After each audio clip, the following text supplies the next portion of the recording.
അനാദരവിനുള്ള ഏറ്റവും നല്ല ഉത്തരമെന്ത്? അകലം പാലിക്കുക.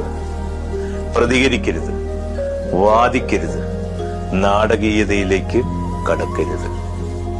പ്രതികരിക്കാനും തിരിച്ചു വാദിക്കാനും നമ്മുടെ ഭാഗം വിശദീകരിക്കാനുമുള്ള പ്രവണത സ്വാഭാവികമാണ്. മൂല്യങ്ങൾ തിരിച്ചറിയാത്തവരുടെ മുമ്പിൽ സ്വയം വിശദീകരിക്കാൻ നിൽക്കരുത്. അവർ അവരുടെ മുൻധാരണകളിൽ തന്നെ ഉറച്ചു നിൽക്കും. വിശദീകരണങ്ങളും തെളിവുകളുമൊന്നുമല്ല മനസ്സിൽ ഉറപ്പിച്ചെടുത്ത കാര്യങ്ങളുടെ സ്ഥിരീകരണം മാത്രമാണെന്നേ അവർക്ക് വേണ്ടത്. നിശബ്ദമായ അസാന്നിധ്യം, അതാണ് അവർക്ക് കൊടുക്കാൻ കഴിയുന്ന ഏറ്റവും വലിയ ശിക്ഷ.